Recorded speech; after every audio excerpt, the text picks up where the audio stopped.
중국 선교를 지금 거의 한 30년이 됐더라고요. 제가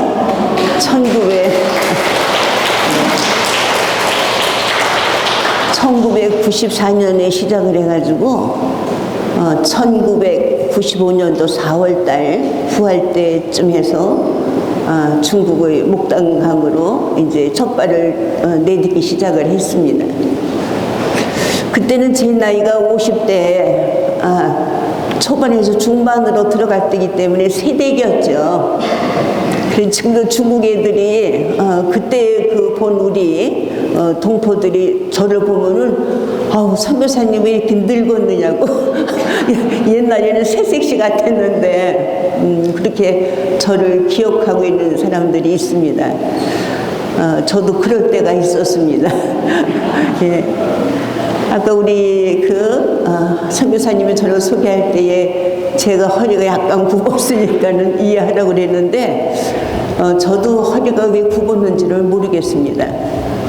가만히 추측을 해보니까는 제가 중국에 초반에 들어갈 때는 중국이라는 그 나라의 우리 천주교회가 너무나 빈곤하기 때문에 여러 가지 물품을, 성물들 제가 날렸습니다. 성서책이고, 특히 우리가 성서책이 두껍잖아요. 거기다가 이제 성가책, 기도서가 또 있지 않습니까? 거기다가 우리는 제대 때 쓴 여러 가지 기구들이 많이 있습니다. 그 다음에 각자들이 또 그 신심으로 하는 책들이 또 많이 있었습니다. 이런 거를 제가 거의 많이 날려다가 보급을 했어요. 왜냐하면 아무것도 가진 것이 없기 때문에 우선은 그런 책이 있어야 신앙생활을 하겠더라고요. 우리도 처음에 우리나라가 처음부터 그렇게 부강한 나라가 아니었잖아요. 제가 신앙생활을 1960년대에 제가 영세를 받았거든요. 인천 답동성당에서. 옛날 얘기죠. 1954년도에 우리가 50년대에 45년도에 해방이 되고 50년도에 우리가 6.25 사변을 만나고 전쟁 기간이 굉장히 길었습니다. 2차 우리 전쟁 치르느라고 또 많이 힘들었잖아요. 그러고 난 다음에 우리나라가 거의가 폐허가 됐습니다. 아마 여기 전후 세대들도 계실지 모르겠어요. 그런 거를 제가 이해하면 잘 모르시죠? 암담했습니다. 정말 저는 그런 세대를 쭉 타고났어요. 저는 그런 모든 것을 다 했기 때문에 웬만한 고난이 다가오면은 굉장히 이어나가는 힘이 있었습니다. 아마 그런 것들 때문에 주님이 저를 척박한 중국 땅으로 보내시지 않으셨는가 생각이 들어가요. 얼굴 생김도 곱게 생기고 그 다음에 날씬하고 절대로 가서 그렇게 선교를 할 것 같지 않은데 어떻게 해서 주님이 그런 저를 갖다가 쓰시는지 제가 어느 날에는 곰곰이 한번 생각을 해보면서 제 스스로가 웃을 때가 있습니다. 그런 주님 마음이죠. 우리 주님께서 쓰시고자 하시면 저는 그대로 이해하고 수명을 했을 따름이기 때문에 제가 지금부터 하는 얘기는 그런 것에 의해서 제가 일을 했다는 것을 증거하고 싶은 거예요. 그것이 제가 선교하는 기쁨이었고 또 선교를 하면서 하나님께서 기뻐하시는 일이라고 하는 것을 제가 아주 마음속으로 깊이 신뢰를 하고 있었기 때문에 그런 것에 의해서 아마 중국에 제가 기쁘게 저를 선교사로 사용하시지 않았는가 이렇게 생각을 합니다. 제가 60년대에 영세를 받았어요. 그때 제가 중학교 3학년 때부터 시작을 해서 고등학교 들어갈 때까지 저에게 아주 좋은 친구가 하나 있었습니다. 박홍자였습니다. 아주 키도 저는 키가 굉장히 컸어요. 키가 크고 그 다음에 키가 커가지고 항상 뒤에 제가 앉았어요. 근데 그때는 제가 이제 막 새 학기를 올라갔기 때문에 이렇게 하다 보니까 제가 혼자 남아가지고 제가 혼자 앉게 됐습니다. 근데 박홍자라는 애가 다른 학교에서 전학을 왔는데 키도 자그마하고 저는 얼굴이 하얗고 좀 이렇게 생기게 좀 곱하게 생기는데 걔는 얼굴이 거먹고 약간 좀 이제 눈도 크고 약간 튀기 같은 그런 그 아이였어요. 근데 그 아이가 제 친구가 되는데 선생님이 말씀하시기를 둘이 짝을 됐다가 지금 사람이 저 앞에서 누군가 하나가 이제 비면은 그때 가서 앞으로 오게 하겠다고 말씀하셨거든요. 근데 그런 자리가 하나 났어요. 근데 그 친구가 안 가겠다는 거예요. 저는 이 친구가 너무 좋으니까는 이 친구 옆에 있겠다고 그렇게 얘기를 하더라고요. 근데 저도 친구를 좋아했거든요. 사람을 좋아했습니다. 그래서 그 친구가 옆에 앉아있는데 기분이 좋았습니다. 근데 그 친구는 굉장히 재능이 많았어요. 피아노도 잘 치고 특별히 아주 문학의 소질이 있었습니다. 근데 저도 문학에 좀 소질이 있었거든요. 그러니까 그것이 그 친구하고 저하고 이렇게 커뮤니케이션을 할 수 있는 그런 자료가 됐습니다. 근데 이제 그 친구하고 제가 그렇게 지내면서 한 2년 동안을 지내는데 그 친구가 가끔가다 한 번씩 성당을 가더라고요. 우리 집은 아주 골수분자인 불교 집안이에요. 우리 할머니가 절까지 지어가지고 아주 열심히 절에, 절도 아니고 미신을 많이 믿었어요. 굿도 많이 하고 고사도 많이 지내고. 고사라고 혹시 아세요? 예, 아시는 분들이 계시겠군요. 잠깐 이해를 구하겠습니다. 제가 얼마 전에 코로나에 걸려가지고 이 목에 좀 이상이 왔어요. 그래서 목을 좀 쓰다 보면은 이 목소리가 갈라집니다. 그럼 제가 그때 빨리 물을 좀 마셔야 돼요. 그러면 이제 괜찮아집니다. 그러다가 또 한참 또 지나면 또 이제 제대로 또 목소리가 나오거든요. 근데 지금 조금 이제 목이 좀 힘들어졌습니다. 제가 한 모금 마시겠습니다.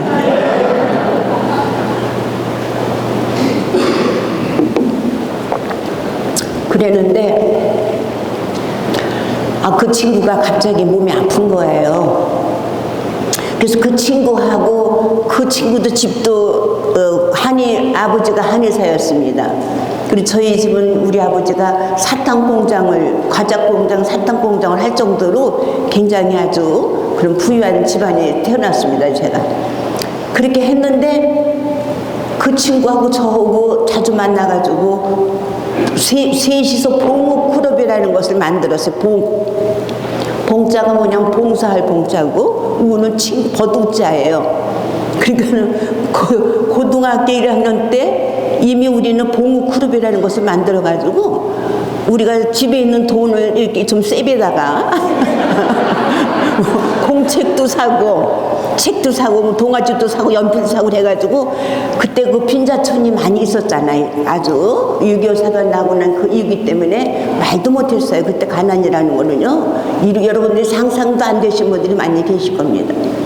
근데 이미 그때 저는 그 친구하고 둘이서 산동네를 다니면서 연필도 갖다 주고 공책도 갖다 주고 가서 동화책도 읽어주고 이런 일을 했습니다.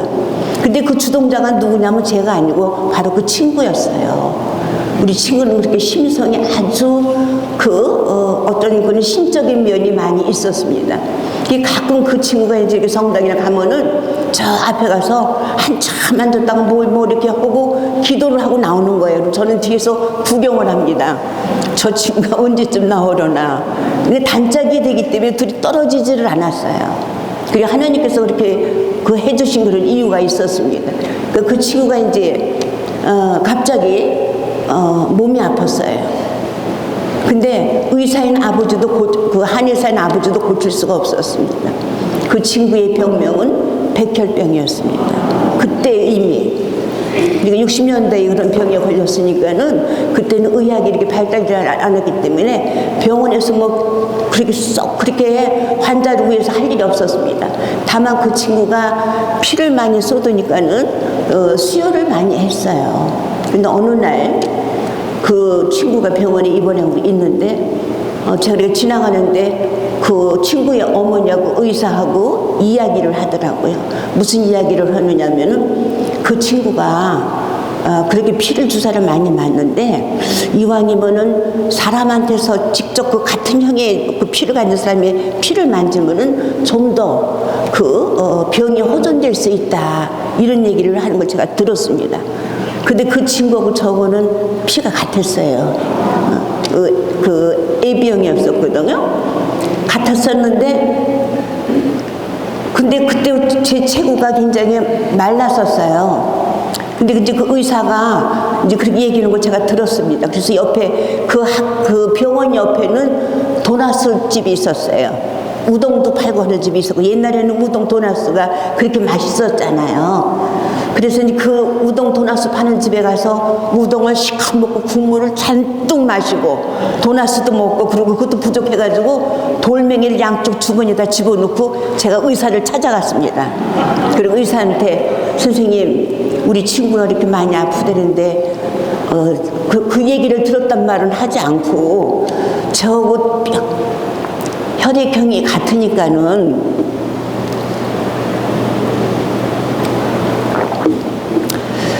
그 제 피를 뽑아서 친구에게 주면 안 될까요? 그랬어요. 그래서 그 의사 선생님이 저를 보더니만은 신통하잖아요, 그죠? 야, 너 참 좋은 생각이다. 그러나 너는 아직은 미성년자이기 때문에 부모의 보증이 있어야 돼. 부모가 승낙하지 않으면 할 수가 없어. 그러니까 너는 집에 가서 부모님을 모시고 오라고. 근데 제 그 순간에요, 제가 뭐라 그런지 아십니까? 제 친구의 아버지 엄마가 저의 아버지 엄마입니다. 왜냐면요, 친구는 저에게도 둘도 없는 친구, 뗄래야 뗄 수 없는 친구이기 때문에 저는 여기에 그 친구의 아버지 엄마를 제 아버지 엄마처럼 생각하고 있습니다. 우리 아버지 엄마가 들었으면 큰일 날 뻔했죠. 근데 저는 그 친구를 살리고 싶었습니다. 그러니까는 그래? 그러면 한번 일단 몸무게 좀 재볼까? 넌 몸무게가 안 나갈 것 같은데 몸무게를 지우니까 제가 너무너무 몸무게가 많이 나가는 거예요. 그리고 의사가 하는 말이 있다가 넌 보기보다야 몸무게가 많이 나간다. 그러면서 이걸 어떻게 하지? 그렇게 했는데 마침 이제 저희 집에 언니가 한 분 있었어요. 근데 저희 언니가 제가 친구 병원에를 자주 가니까는 시간표를 갈아야 되잖아요. 그죠? 제가 병원에서 많이 잤거든요. 그 친구가 밤새 무슨 일이 있으면 안 되니까는 제가 친구 옆에 있어서 잠을 잤습니다. 그러니까 언니는 와가지고 제 가방을 가지고 집에를 가서 제 가방을 시간표를 갈아가지고 다시 병원으로 오는 거예요. 근데 그거를 그 병원 의사가 봤습니다. 그러니까 맞구나. 너는 이 친구의 부모가 내 부모로구나. 그렇게 생각을 했던 거예요. 제가 집에를 안 가니까는요. 제 피를 뽑아서 그 친구에게 피를 놔준 거예요. 그러니까 이제 그 어머니가 오셨는데 어떻게 된 일이라고 물어보니까는 이만저만 해서 이 피가 공급이 돼가지고 오늘 따님에게 피 주사를 맞았습니다. 그러니까는 이 친구가 지금 한 얘기를 절대로 가서 딸에게 얘기하면 안 됩니다. 그랬어요. 근데 그 어머니가 쫄랑쫄랑 병원에 가가지고 병실에 가서 그 딸한테 눈물을 흘리면서 얘야, 네 친구 아무개가 네가 아까 맞은 피가 그 친구 피래. 너를 살리려고 그 피를 준 거래. 그리고 피를 막 울었어요. 근데 저는 이제 아무것도 모르는 줄 알고 병실로 들어가는데 우리 친구가 제 손을 잡더니만은 야, 나는 이제 네 피를 맞았으니까 내 소원이 딱 두 가지가 뭐냐면 하나는 키가 크는 거, 그 다음에 두 번째 뭐냐면 너같이 얼굴이 하얘지는 거. 두 가지 소원을 다 이루겠다. 근데 굉장히 밝았어요. 그 상황 속에서도 얼마나 당당하고 그리고 아주 뭐라 그럴까, 제 이상의 친구였습니다. 그렇게 늘 제가 이상이 있었거든요. 이상적인 그런 모습을 가지고 있고 그런 성향을 가지고 있는 친구였습니다. 그런데 그 친구가 제 피를 맞고 나는데 얼마 있다가 야, 나는 어젯밤에 잠을 자는데 아주 백발이 하얀 할아버지가 오셔가지고 나를 업고 배가 꽃을 좋아했어요. 내가 좋아하는 꽃길을 끝도 없이 걸어갔단다. 그래 나는 너무 좋아가지고 할아버지 보고 절대로 저를 내려놓지 말라고 그렇게 얘기를 했다는 거예요. 그리고 그런 얘기를 거듭거듭 얘기를 하더라고요. 그리고 이제 그 친구는 굉장히 몸이 우덕한 상태로 왔습니다. 그런 상황 속에서 그 친구가 저한테 유언을 했어요. 친구야, 나는 이제 너에게 정말 마지막에 큰 선물을 주고 싶다. 그 선물이 뭐냐 하면은 너는 나에게 그 피를 줬지만은 그 피를 만드신 분은, 그 생명을 만드신 분은 하느님이야. 너에게 하느님을 소개하겠다. 부디 하느님을 믿어다오. 왜냐면 저희 집안이 불교 집안이기 때문에 우리 집안에서는 꿈도 못 꾸죠. 그리고 우리 할머니가 절을 얻고 얼마나 절을 열심히 다니셨는데요. 그 정도로 우리 집안이 여러 가지 우상을 많이 믿었던 집안이었습니다. 그리고 친구가 그렇게 소원을 저한테 얘기를 하고 나서 며칠 있다가 숨을 거뒀어요. 그리고 천당에 갔습니다. 그래 저는 하느님이 누구신지는 그것이 궁금한 것이 아니에요. 저는 뭐냐면 너무나 그 친구가 보고 싶었어요. 그 친구를 꼭 만나고 싶었습니다. 그 친구를 만나지 않고는 제가 숨을 쉬지를 못했어요. 제가 이제 그런 상태에 있으니까는 저희 학교 선생님도 그렇고 학생들도 모두 제가 그런 상황 속에서 있는 걸 다 알았어요. 그리고 제가 그 친구를 너무 사랑했기 때문에 그 친구를 좋아하는 글을 하나 써가지고 우리 선생님한테 갖다 드리니까는 너무나 글씨가 좋으니까는 벽에다 갖다 붙여놨습니다. 그리고 뭐냐면 그 선생님이 그래요. 야, 넌 친구가 한 3년을 다니더만은 친구를 거를 많이 닮았구나. 너 시 쓴 거 보니까 그 친구가 쓴 것 같다. 이런 얘기를 하시더라고요. 그래서 저는 그 친구가 너무 보고 싶었습니다.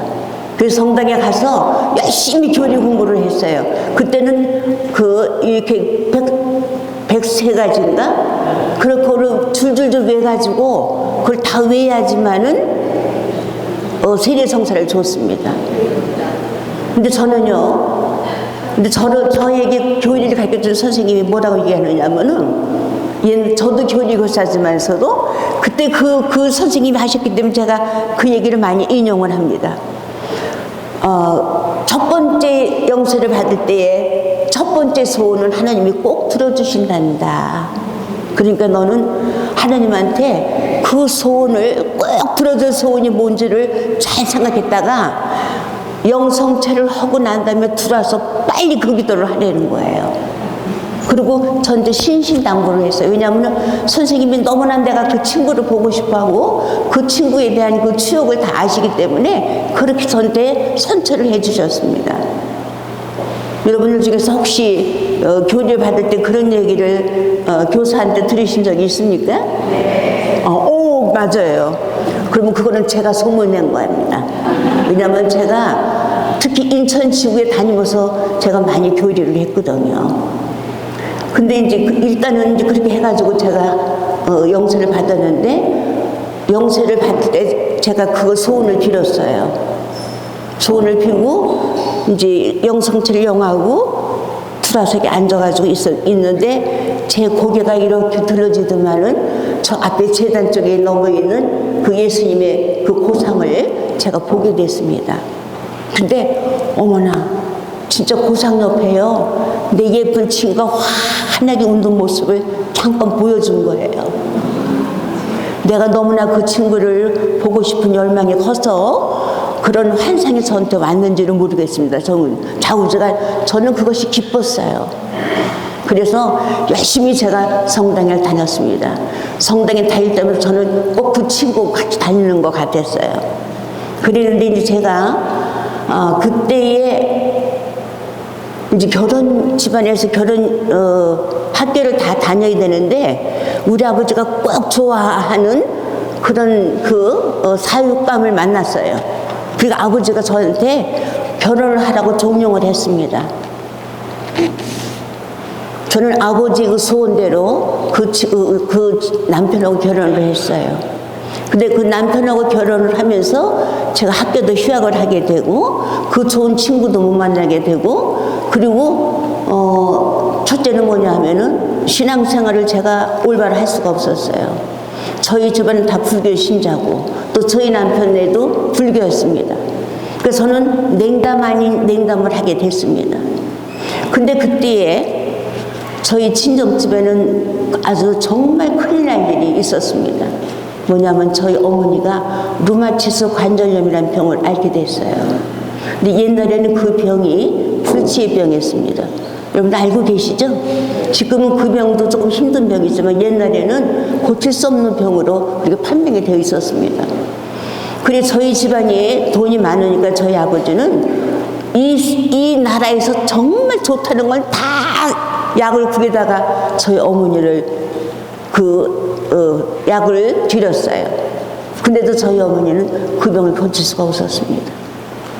근데 너무 좋은 곳을 많이 들어가지고 저희 어머니가 여기 이 밑은 다 이미 썩었는데 다 죽어서 다 썩었는데 루마티스라는 병은 혈액을 다 썩게 만드는 거거든요. 그런데 이 명줄이 끊어지질 않는 거예요. 근데 명줄이 끊어지지 않는 이유가 뭐냐면 너무 좋은 약을 많이 먹어서 그런 판명이 났습니다. 그런데 어느 날 우리 저희 어머니가 유경수 여사가 돌아가시는 날 저희 어머니도 같이 돌아가셨어요.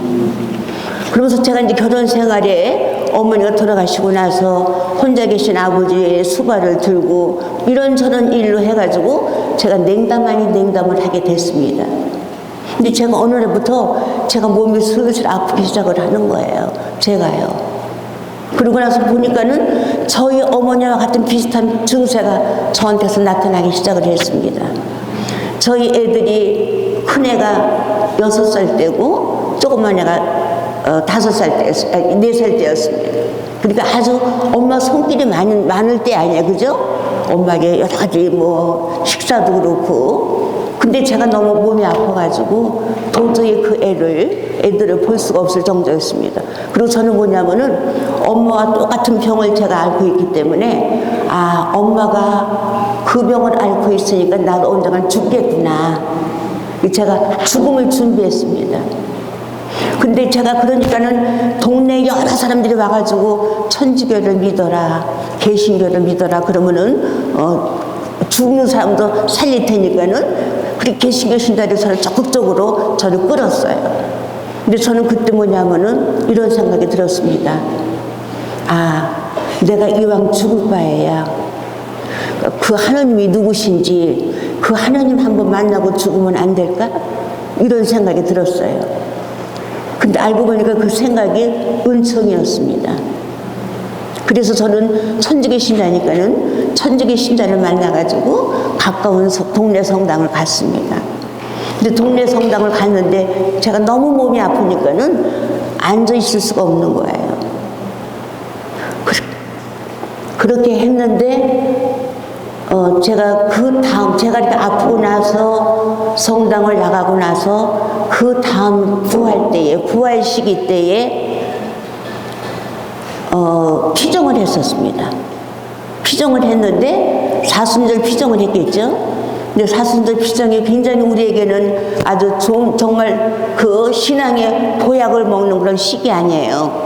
근데 그때 제가 그 사순절 때 성가를 들으면서 뭐 이런저런 거를 들으면서 제가 많이 마음속으로 하나님을 꼭 내가 믿어야 되겠구나. 그러면은 하나님이 나를 언젠가는 만나 주겠지. 제가 이제 병을 낫는다는 그런 생각은 안 했어요. 그랬는데 제가 이제 어떻게 친구들을 통해서 어느 피정을 갔어요. 큰 기도의 피정인데 거기 갔는데 굉장히 제가 그 피정 안에서 여러 가지 프로그램이 있는 곳에 제가 굉장히 몰두하게 됐습니다. 그러니까 제가 몸이 거기에 완전히 몸과 마음이 거기에 완전히 일치를 이루었어요. 그러고 났는데 기도회가 끝나고 났는데 집에 와서 보니까는 제 몸이 많이 건강해져 있는 거예요. 회복이 돼 있는 거예요. 그래서 자는 남편을 막 깼어요. 여보 이상해. 나 그렇게 몸이 무겁고 힘들었던 것이 내가 어저께 어디 가서 피정을 하고 왔는데 몸이 가볍고 하늘로 올라가는 것 같아. 나 이상이 남아 이거 죽으려고 그러는가 보지? 그러니까 남편이 그 얘기를 듣더니만은 아유 당신 또 몸이 허약해가지고 헛것이 보이는구나. 내일 가서 저 보약을 한 채를 저먹든지 해야지 안 되겠다 이러더라고요. 근데 그거 앉아있는데 제가 기도를 이렇게 하는데 이렇게 여명이 이게 밝아오기 시작을 하더라고요. 밝아오기 제가 기도를 했습니다. 이렇게 기도를 했는데 기도 중에서 제가 어떤 느낌을 받았냐면은 하나님 누군가의 손길을 통해서 제가 몸이 많이 회복이 된 거를 제가 이제 감지하게 됐어요. 그리고 어느 손길이 느껴졌는데 그 손길이 하나님의 손길이었습니다. 그 하나님의 손길이 제게 다가오니까는 제 몸이 완전히 루마티스 관절염에서 치유가 된 거예요. 아주 완전히 치유가 됐어요. 하나님이 어떻게 하시려고 저를 그렇게 한순간에 고쳐주셨는지 저는 지금도 신비스럽습니다. 저는 지금도 그 생각을 하면 정신이 바짝 나요. 아, 내가 이렇게 살면 안 되지?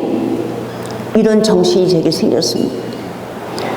그래서 저는 그때 너무나 그것이 감사해가지고 아, 내가 이렇게 은혜를 받았는데 이걸 어떻게 하면 좋을까? 그래 병원 봉사를 하기 시작을 했어요. 근데 병원 봉사를 했는데 수연님 한 분이 저한테 그런 얘기를 해요. 자매님이 이 병원 봉사를 하는 모습을 보니까는 자매님이 이 정도의 봉사를 하면 안 되겠다.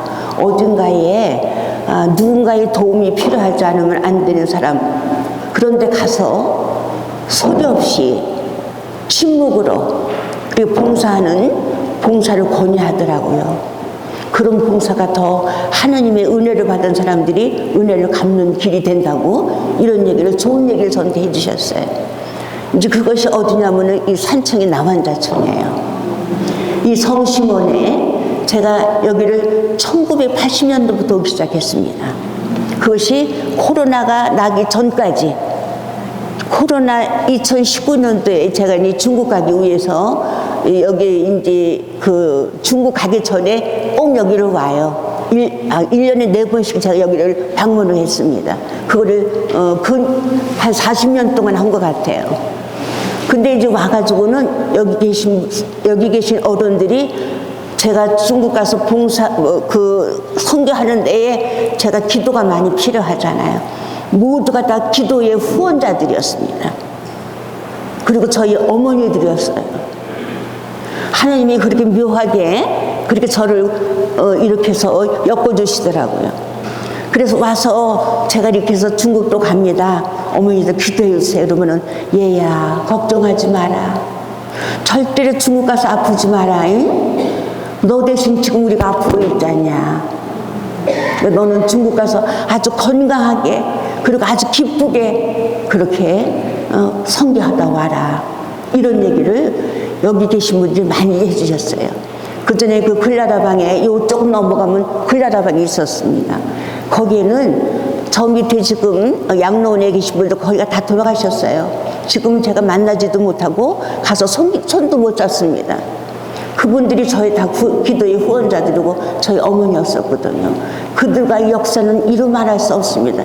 1년에 4번씩을 40번을 왔으니까 얼마나 그들과의 그런 역사가 많겠습니까? 그래서 제가 아까 차를 타고 오다가 제가 여기 산청은 저의 제2의 제가 고향이라고 했죠? 기억하십니까? 그런 의미에서 얘기를 한 거예요. 그분들이 정말 기도를 많이. 제가 중국 가서 그 척박한 곳에 가서 제가 그 여자의 몸으로 그렇게 무시무시한 나라에 가서 제가 선교를 할 때에 얼마나 많은 여러 가지 일들이 많았겠습니까? 그럴 때마다 한 손은 성모님이 제 손을 잡아주시고 한쪽은 우리 어머니들 제 손을 잡아주고 기도하시려고 그런 걸 보면은 바로 그 순간에 또 힘이 생기는 거예요. 그렇게 어머니들하고 저는 끈끈하게 그렇게 지금까지도 이어오고 있습니다. 자, 이제 그렇게 해서 제가 이제 영사를 받기 시작을 했어요. 자, 이제 그 다음에 어떻게 해서 제가 중국 선교를 하게 되는 거 여러분들 궁금하시죠? 아, 저 여자가 그때는 우리 천주교가 전혀 중국에 뭐 봉사고 뭐고 선교사가 누군지도 모르고 있을 적에 선교사라고 나서서 어떻게 중국 가서 봉사를 할 수가 굉장히 궁금하신 분들이 많아요.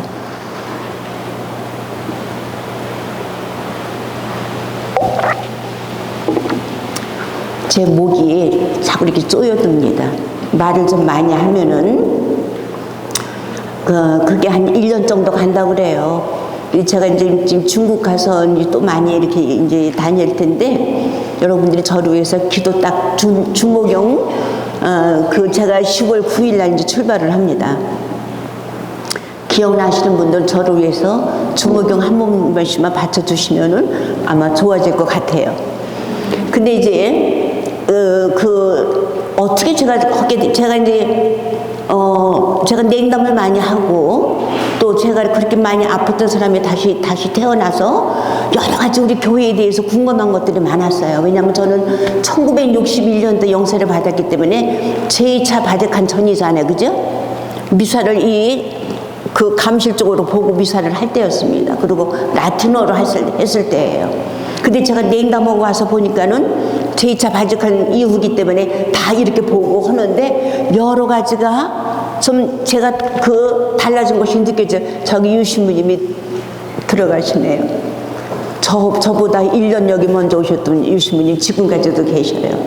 저하고는 친구처럼 지내시는 신부님이십니다.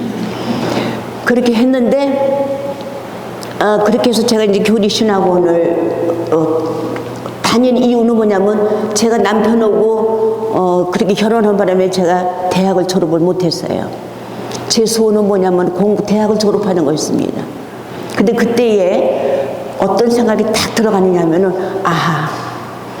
내가 신학교를 가자. 신학교를 가면 내가 공부 못한 것이 다 한 것이 되지 않냐. 내 소원이 풀어지는 것이 아니냐. 그런 생각을 하게 됐습니다. 맞죠? 그죠? 굉장히 좋은 생각이죠? 그래서 남편한테 얘기하니까 남편이 즉시 승낙을 했어요. 왜냐하면 저희 남편이 착하거든요. 그래. 우리 남편이 들어가셨는데 아마 지금쯤 살아계시면 아마 여기 어떤 자리에 앉아 있을 것 같아요. 그렇게 했는데 이제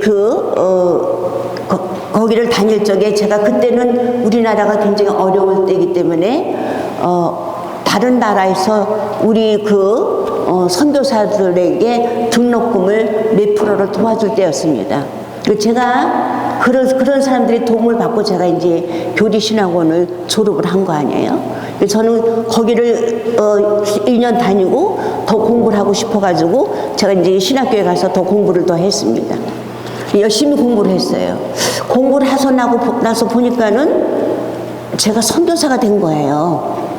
저를 선교사라고 그렇게 졸업장을 주더라고요. 그리고 선교에 대한 제가 공부를 하고 있더라고요. 그러니까 이게 뭐냐면은 은총인 것 같아. 저도 모르는 사이에 계속 저와 함께 계신 하느님이 저를 계속 이끌고 계시는 거예요. 저는 그런 것들을 아주 많이 느꼈지요. 제 몸에서 그 류마티스 관절염이라고 하는 그 병이 뚝딱하고 난 순간부터 한순간도 저는 그 생각을 떨쳐버릴 수가 없었습니다. 그러니까 제가 담대하지요. 굉장히 담대합니다. 그래가지고 이제 학교를 졸업을 했는데 이제 선교사가 됐잖아요. 쟤는 이제 어떤 생각이 드냐면은 하나님이 나를 어떻게 쓰시려고 이 선교사가 되게 해주셨는가. 그게 굉장히 궁금한 거예요. 그리고 기다려지는 거예요.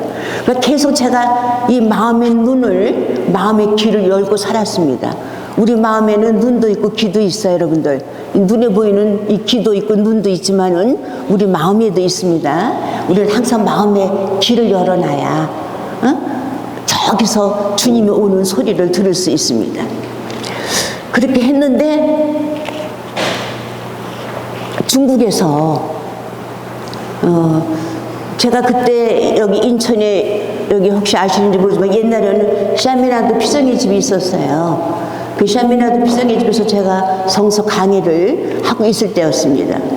제가 그때는 성서 공부도 아주 무진장 많이 했거든요. 제가 히브리어도 공부를 하고 이렇게 헬라어도 공부를 하고 있을 때였었기 때문에. 근데 그때에 거기에 어떤 분이 오셨었냐면은 몸이 굉장히 약하신 분인데 목단강 쪽으로 가가지고 약을 구해다가 먹는 분이 계셨는데 그 약을 먹고 많이 좋아지신 분이 계속 그 성당하고 연결을 맺어가지고 왔다 갔다 하시는 분이었어요.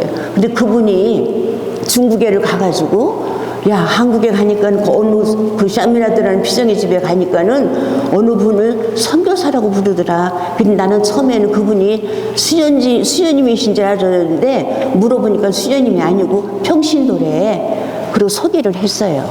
그러니까는 이 목단강 신자들이 귀가 아주 쫑긋한 거예요. 아하, 천주교에도 선교사가 있구나.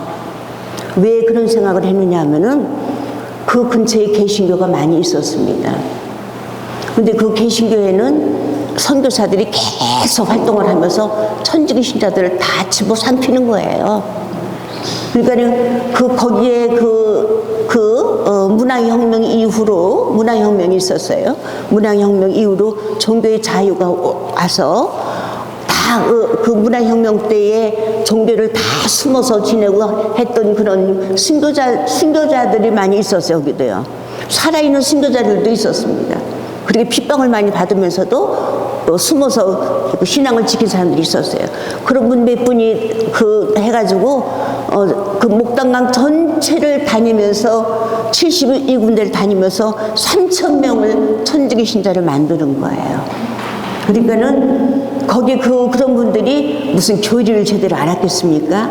예를 들어서 주님 기도, 우리가 잘 아는 주모경, 영광송만 해도 그냥 영세를 줬던 것 같아요. 급하니까 그렇게 다니면서 3,000명을 만들었어요.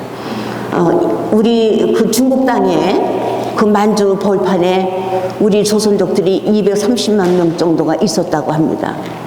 그 중에서 목단강에는 20만 명 정도가 우리 그 동포들이 있었습니다. 중국 동포들이. 그 20만 명 중에서 3,000명을 영세를 줬으니까는 신자가 3,000명이니까 꽤 많은 거잖아요. 그죠? 그렇게 많았어요. 그렇게 영세를 줬습니다. 근데 이분이 그걸 다 관리를 못 하잖아요. 그 넓은 땅에서. 그러니까는 그 근처에 그 개신교에서 다 데리고 가는 거예요. 여기저기 사방에 개신교가 많으니까는 천주교는 어쩌다 하나나 있지. 근데 개신교는 뭐 미국서도 들어오고 한국서도 무슨 뭐 교파대로 들어가고 엄청나게 많았습니다. 그러니까 천주교 신자들은 다 잡혀갔죠. 그랬는데 평신도 그 선교사에 대한 소식을 듣고 2명의 남노한 그 여자 우리 교우들이 한국에 어렵사리 여기저기서 돈을 이렇게 어떻게 만들어가지고 비행기를 타고 왔습니다. 근데 그때는 비행기 타고 오는 것이 힘들어가지고 브로커 같은 사람들을 통해서 오거든요. 그럴 때였어요. 아주 중국하고 문화 교류가 없을 때인데 이제 우리나라 동포들이 한국으로 올 수 있는 그때 그 정도만 문이 열려져 있을 때예요. 그러니까는 그때 여기 일찍 한국에 온 사람들은 거기가 뭐냐면은 브로커를 통해서든가 아니면은 돈을 많이 주고 이렇게 친척들을 통해서 들어오신 분들이 많이 있었습니다. 근데 그분들도 아마 그런 경로를 통해서 들어오신 것 같았어요. 근데 2분이 들어오시는데 너무나도 왜소했습니다. 근데 그분들이 제가 샤미라드 피정의 집에서 제가 성서 강의를 하고 있을 적에 거기를 찾아온 거예요. 그 2분이. 그래서 제가 이제 강의를 하고 나서 끝나고 나서 이렇게 보니까는 중국에서 왔다고 그래요. 저도 생소하잖아요. 저는 중국 선교를 할 생각은 요만큼도 아니었습니다. 저는 북한 선교를 하고 싶었어요. 북한은 내 민족이고 언젠가는 우리가 통일을 해서 남과 북이 서로 정말 한민족으로 살아야 될 때가 와야 되거든요. 저는 그날을 기다리고 있던 사람 중이기 때문에 저도 그 이론 중에 한 사람으로서 평화 통일을 위해서 뭔가 선교 일을 하고 싶었습니다. 근데 그 2 사람이 와서 얘기를 하는 쪽에 제 마음이 무너져 내렸어요. 아하, 이 중국에 이렇게 우리 동포들이 많이 있구나. 이렇게 어렵게 살고 있구나. 아, 중국에서 그 얘기를 들어보니까는 거기가 우리나라 독립을 하기 위해서, 독립시키기 위해서 거기서 활동하고 있었던 독립 투사들이 많이 있는데 그분들이 다 후손들이었습니다. 그분들이 가족이고 후손들이었습니다.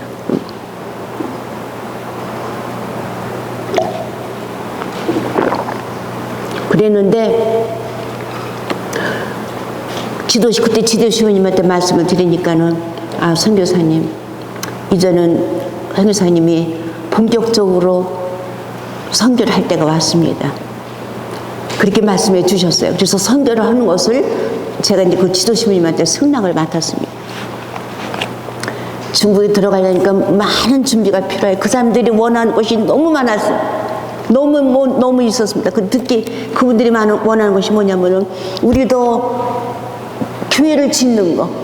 왜냐면 교회가 없어가지고 그 많은 사람들, 신자들이 그 조그만 학고방 같은 그런 집에서 공소예절로 하늘 적에 겨울에는 추운데 그냥 얼음 덩어리 그 위에서 무릎 꿇고 이렇게 공소예절을 하고 그랬었대요. 제가 가서 보니까는 진짜 그랬습니다. 그거는 거짓말이 아니고 진짜였습니다. 그렇게 어렵사리 그 사람들이 하고 있었어요. 그래가지고 많은 준비를 하고 난 다음에 저 성소를 같이 했던 사람들 몇 명하고 같이 촛발을 들고 중국 땅을 들어갔습니다.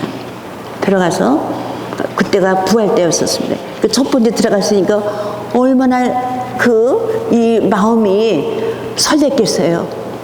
그렇게 준비 기도를 많이 해서 당당하게 제가 비행기를 탔는데 비행기 속에서 유감이 들은 거예요. 우리가 꼭 좋은 일을 하려고 그러면 유감이 있죠, 그죠? 근데 우리는 이것이 유감인 줄은 눈치를 챈단 말이에요. 왜? 우리는 신앙인이기 때문에. 그런 눈치를 챌 수 있는, 분별을 할 수 있는 그런 힘을, 우리 신앙에 그런 힘이 있거든요. 그래서 이것은 이게 유감인 것 같은데 내가 빨리 여기서 벗어나. 그러고는 다른 사람들이 딱 내 눈치만 보는 거예요. 그때에 눈을 감고 제가 기도를 했습니다. 근데 제가 그때 기도 중에 늘 기도를 했던 기도가 뭐냐면은 이사야서 61장, 64장 이렇게 기도를 했습니다. 하나님께서 늘 제 손을 잡아주면서 얘야 두려워하지 마라, 걱정하지 마라. 제가 많이 두려워했던 것 같아요. 내가 너를 지명하여 너를 뽑았으니 너는 내 것이다. 내가 언제나 너를 지켜줄 것이다. 내가 너를 도와줄 것이다. 힘을 내어라. 이런 얘기. 네가 물속을 걸어갈 때도, 네가 불속을 걸어갈 때도 나는 너를 지켜주고 너를 안전하게 해줄 것이라. 이런 말씀이 딱 떠오르는 거예요. 그러니까 제가 얼마나 힘이 생기겠습니까? 그래가지고 눈을 뜨니까는 그 중국의 비행장에 내린 거예요. 내렸는데 저는 6.25 사변을 겪었잖아요. 1.4 때에 중공군이 많이 왔잖아요. 제가 중공군하고 우리가 맞닥뜨린 적도 있었거든요. 그러니까 중공군을 제가 잘 아는. 그때 입었던 그 복장에 그 군복을 입은 그 사람들이 딱 지키고 총을 들고 있더라고요. 여러분들 어떻겠습니까? 저는 한 번도, 그러니까 제가 그렇게 우리 집안으로서는 어려운 일을 겪지 않았지만서도 나라 자체 안에서 겪은 그 시련은 이루만할 수가 없었거든요. 그건 누구도 피해갈 수가 없었습니다. 그거를. 그런 것들이 저에게는 많이 도움이 됐던 것 같아요. 제가 그런 것을 참고 인내하는 부분을 많이 배웠던 것 같아요. 그래가지고 그 비행장을 무사히 빠져나갔습니다. 그러니까 얼마나 기분이 좋았습니까? 그 기분 좋은 것은 뭐냐면 하느님이 우리 손을 붙들고 비행장 안에서 말씀하셨던 그대로 우리와 함께 계시면서 우리 손을 붙들고 우리가 간 것이 아니고 우리가 짐을 든 것이 아니고 주님이 들어주시고 천사들이 들어주시고 그래서 무사히 빠져나갔구나. 짐이 이루만할 수 없이 많았거든요. 그때에 그것들이. 근데 그때부터 그 무거운 짐을 갖고 제가 다녔잖아요. 그거를 제가 많이 갖고 다녔거든요. 지금 제가 이제 허리가 이제 무거워지기 시작을 했어요. 내가 병원에 가서 정형외과에 가서 사진을 찍는데 의사가 그러더라고요. 무슨 그 노동을 많이 하셨습니까? 저한테 그래요. 이 허리 구부러진 것이 이제 이렇게 허리 이렇게 노동을 좀 이렇게 이런 거 뭐 무거운 짐을 져대든가 뭐 이런 거 얘기를 하더라고요. 그래서 전 그런 곳이 없는데요. 그때는 그랬는데 집에 와서 가만히 생각하니까 아하, 내가 중국에 가서 그 무거운 짐을 들고 다녔을 그 역량도 조금 있겠구나. 근데 제가 우리 애들한테 얘기를 안 했어요. 얘기를 하면은 애들이 안 좋아할 거 아니에요. 우리는 자녀들한테도 속삭여서 얘기할 것이 있고 크게 소리쳐서 얘기할 것이 있고 침묵을 지키고 죽을 때까지도 얘기 안 할 것들이 있어요. 내가 이 산청을요 오랫동안 다녔잖아요. 그죠? 근데 이 산청이 옛날에는요 여기가 아주 연약했습니다. 말도 못했어요. 지금은 정말 여기가 정말 천국 같잖아요. 그죠? 천국 같아요. 근데 옛날에는요 무시무시했어요. 그 여기 한번 갔다 보면요 나 환자들 냄새가 말도 못하게 배었어요. 몸에요. 그때는 위생도 그렇고 뭐 여러 가지가 좀 연약했거든요. 그래 가서 이분들하고 같이 이렇게 손도 잡고 얘기를 하고 이렇게 하면은 저도 모르게 이렇게 옷에서 좀 냄새가 나잖아요. 그 집에 가면은 우리 남편이 여보 빨리빨리 그 옷 벗어 애들 그 오기 전에. 왜 그러냐면은 냄새가 난다고. 애들 오면은 애들이 혹시 뭐라 그럴지 모르니까 빨리 벗으라고 저희 남편이 그렇게 얘기를 해줬어요. 저희 남편이 저보다 훨씬 지금 2004년도에 2005년도에 주님도 들어갔습니다. 근데 그때에 일곱 분들의 신부님이 오셔서 하시는 말씀이 뭐냐면 지금까지 자매님이 봉사한 건 다 남편의 덕이다. 남편이 다 가져갔으니까는 이제부터는 자매님이 하시는 몫이라고 얘기를 하더라고요. 그렇게 남편이 저를 많이 도와줬어요. 가정에서 우리가 이 봉사할 때에 뭔가 주님의 말씀을 실천할 때에 가정에서 도와주지 않으면요 못해요. 힘들어요. 그리고 그것은 정말 올바르게 전할 수가 없습니다. 우리는 보통 가정이 하나님 안에 바로 서야 돼요. 우리는 특히 우리 프란치칸들은 가정의 성서가 굉장히 중요합니다. 여러분들이 가정 성서를 잘 해나갈 때에 바로 그것이 여러분들은 선교하는 거예요. 여러분들 선교는요 제가 보니까 선교는 예수님께서 그런 말씀을 하셨어요. 아버지께서 요한복음 5장 17절에 보면은 내 아버지께서 여태 일하시니 나도 일하는 것이다. 여러분들 여태라는 뜻이 무엇일까요? 여태 전에도 하셨고 지금도 하시고 앞으로도 하시고 계속 ing다 그런 뜻이잖아요. 그래서 내 아버지께서 여태 일하시니 나도 일하는 것이다 라고 말씀하셨거든요. 그리고 성서에서는 그 일을 예수님이 하시는 그런 모든 일이 뭐냐면 거룩한 일이라고 얘기를 했습니다. 자, 그러면 예수님께서 그 거룩한 일을 하시려고 이 세상에 오셨잖아요. 그죠? 근데 그 일이 뭐예요? 일감이 뭡니까? 예수님이 오셨던 일감이 뭐예요? 죽어가는 인간 생명을 살리는 거 아니에요. 그죠? 인간을 구원하기 위해서 오신 거예요. 인간을 새롭게 창조하시기 위해서 창조 계획을 세우시기 위해서 그것을 이루시기 위해서 오신 거 아니에요. 예수님이 하시는 그 모든 일은요 생명을 살리기 위해서 하시는 일이에요. 지금 우리가 여러 가지 환경 문제가 많이 있잖아요. 지금 다 환경이 뭐예요? 생명을 살리는 일 아니에요. 그죠? 그 일을 하는 겁니다. 우리가 생명을 살리는 일을 하지 못했기 때문에 지금 이와 같은 여러 가지 올해 엄청나게 우리가 많은 것들을 깨달았잖아요. 이 지구상에 일어난 일들을 통해서 그런 것들이. 여태 일하시는 아버지는 무슨 일을 하느냐? 그 아버지는 죽어가는 것을 다시 살리는 일을 하시는 거예요. 그것이 거룩한 일인데 그것이 거룩한 일이 뭐냐면은 그것이 선교란 말이에요. 아버지께서 일하시려고 오신 그 일이 뭐냐면은 선교하라고 오신 거예요. 예수님이 하시는 모든 일은 뭐냐면요 선교예요. 선교는 어느 곳에 하나를 딱 묶어놓는 것이 아니고 우주적인 것입니다. 예수님이 하시는 건 모든 일을 우리는 선교라고 할 수 있습니다. 그거를. 근데 그 일을 거룩한 일이라고 이렇게 말씀하셨어요. 여러분들, 제가 아까 조금 전에 가정 성소를 얘기를 했어요. 여러분들이 그 선교를 하는 일은 저처럼 이렇게 먼 데 가서 이런 것도 있겠지만서도 먼 데서 하는 것은 저 같은 경우는 특별한 경우예요.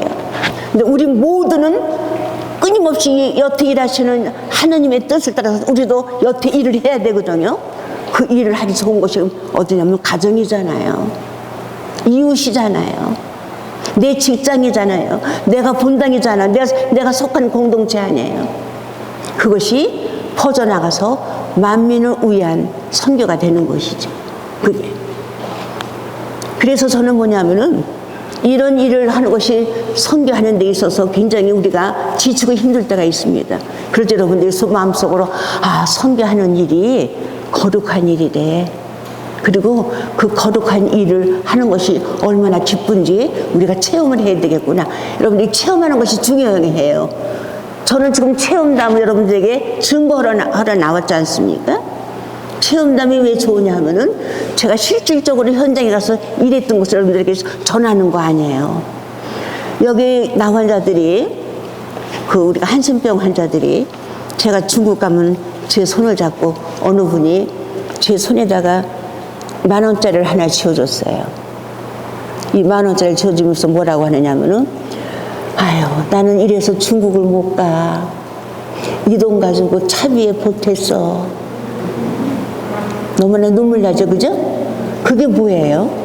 그거는 우리 나 환자 그분들이 선교하는 거예요. 나와 함께 비행기를 타고 중국 가는 거예요. 중국 가서 내가 가는 것보다 함께 가시는 것이 바로 그런 일을 의미하고 있습니다. 또 저를 위해서 기도해 주시는 분들, 저는 그 기도를 얻고 갑니다. 얼마나 중국 가서 제가 선교할 때 기도가 많이 필요한지 몰라요. 근데 그 기도하신 분들을 제가 떠올려요. 그러면 힘이 생깁니다. 그러면은 저 혼자 선교하는 것이 아니고 저와 함께 기도하신 분들도 함께 선교하는 거예요. 여러분 아시겠습니까? 선교는 그렇게 연대적이에요. 저 혼자 하는 것이 선교가 아닙니다. 항상 상대성은 있습니다. 자, 이제 시간이 거의 다 가죠? 얼마나 남았어요? 3분? 30분? 3분? 제가 중국 가서 이름 말할 수 없이 체험담을 많이 했습니다. 어느 날 제가 목당강 성당에서 마지막으로 이제 내일이면 이제 비행기 타고 한국으로 오려고 하는데 공항가에서 저를 붙들어 왔어요. 어느 사람이 저를 이제 신고를 한 거예요. 한국에서 왔는데 그 사람이 뭐를 가리키더라.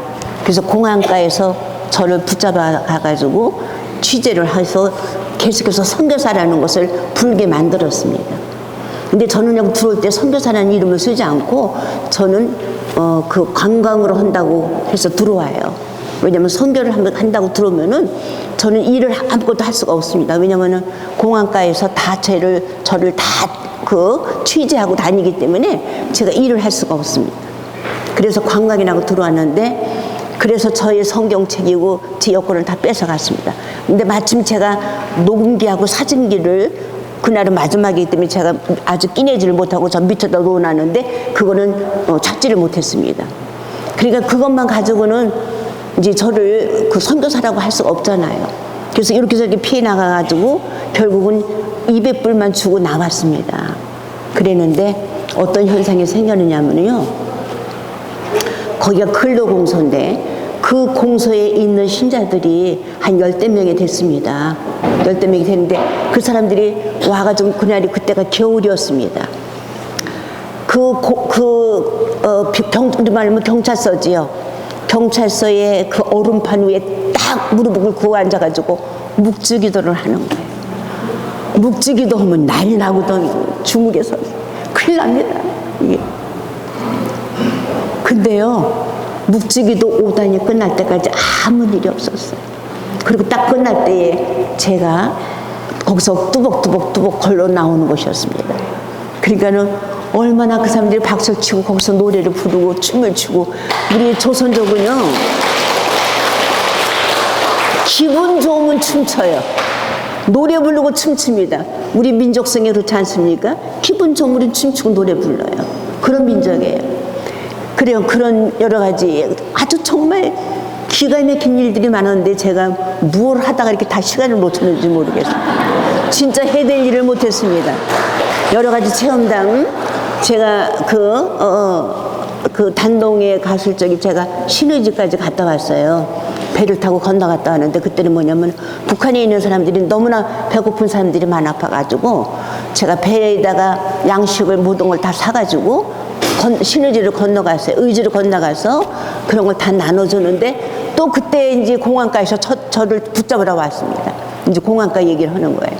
붙들어 왔는데 그 선주가 그 사람들 피해서 어디로 도망가는데 거기 또 쫓아오더라고요. 그리고 이제 일단 다 내려와가지고 취재를 하는데 벌써 그 사람들은 제가 한국에서 온지를 알아요.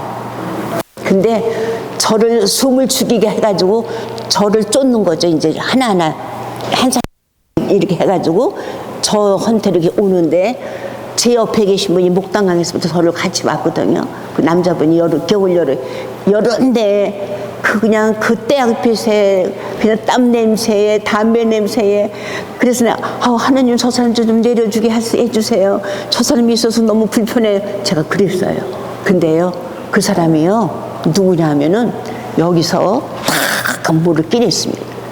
그것이 뭐냐 하면은 무역증이었어요.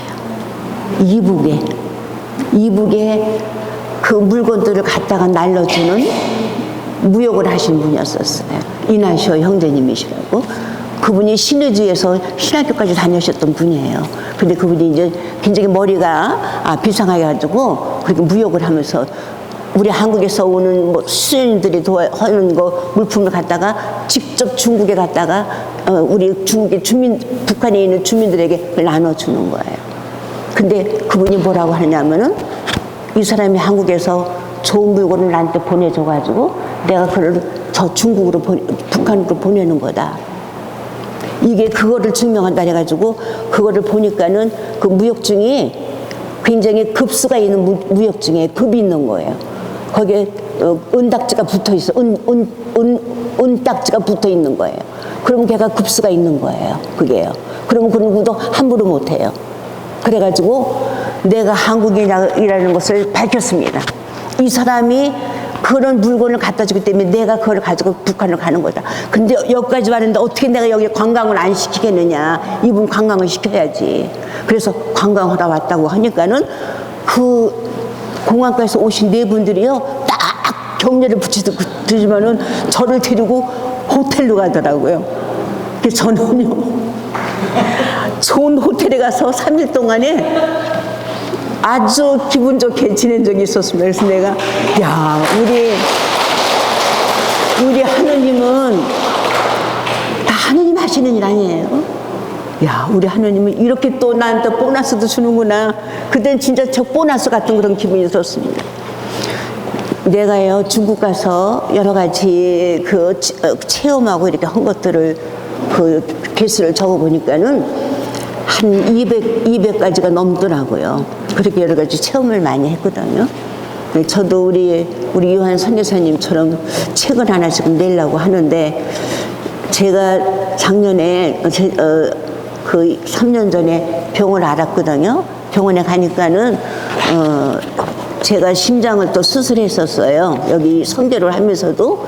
근데 그 다음에는 뭐냐면은 이제 그 제게 그 나쁜 균이 생겨가지고 그로 인해 가지고 폐혈증이라든가 심장에 좋은 나쁜 영향을 줄 수 있는 그런 균이 배양하는 균이 있대. 그래서 그 균을 잡기 위해서 시트를 11번을 찍고 굉장히 많이 그때 그 항생제를 그냥 저한테 쏟아 붓습니다.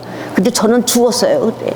전 이러면 제가 이렇게 숨만 쉬었지 저는 사람이라고 할 수가 없었습니다. 밥도 못 먹고 한 열흘 동안 밥도 못 먹고 완전히 제가 그때 그랬었는데 근데 그때에 어느 그 개신교 신자분이 내가 너무 힘들어 하니까는 저한테 이제 제가 마무리를 하기 위해서 이거를 하는 거예요. 저한테 그 성가 테프를 틀어준 거예요. 제가 비몽사몽간에 그 성가를 들었습니다. 네, 마무리하겠습니다. 근데 그 성가를 틀었는데 그것이 개신교의 그 복음 성가예요. 근데 내가 조금 알고 있던 성가인데 거기서 뭐가 나냐면요, 쭉 가다가 너무 견디기 힘든 지금 이 순간에도 주님이 일하고 계시잖아요. 우리 형제님 혹시 아시죠? 그 노래요. 네? 네. 그러니 남들은 지쳐 앉아 있을지라도 당신만은 일어서세요. 힘을 내세요. 힘을 내세요. 주님이 손잡고 계시잖아요. 이런 성가가 있어요. 내가 힘들어 지금 그런 상황에 있는데 주님이 뭘 하시냐고 하면, 얘야 걱정하지 마. 내가 지금 너를 살리려고 일을 하고 있지 않냐? 아까 제가 성경 얘기를 했죠, 그죠? 여태 주님이 일하신다. 거기까지 와서 또 여태 일하시는 거예요. 그 노래 속에서 제가 이제 그걸 깨닫는 거죠. 저는 영적으로 조금 예민한 부분이 있습니다, 여러분들. 제 얘기 듣고, 아유, 뭐 그런 것까지도 있을까? 정말 그럴까? 근데 진짜예요. 제가 이 노래를 듣고 용기를 냈어요. 눈을 떴습니다. 자, 여러분들. 제가 이 얘기를 왜냐하면은 제가 박수받기 그런 것이 아니라 여러분들이 일하시면은 이런 체험을 한단 말이에요. 내가 지금 일할 때 힘들어, 불평하고 싶어, 뭔가 지쳐 있어. 근데 그때 주님이 내 손을 잡고 일하고 계시잖아요. 근데 그 일이 뭐냐면은 나에게 위로를 주시고 기쁨을 주시고 힘을 주시고 생명을 주고 나를 살리는 일을 하신다. 바로 그 일을 우리가 또 찾고 누군가 또 그 일을 하는 것이 뭐냐면은 선교의 일이다. 저는 이렇게 결론을 내리고 싶습니다.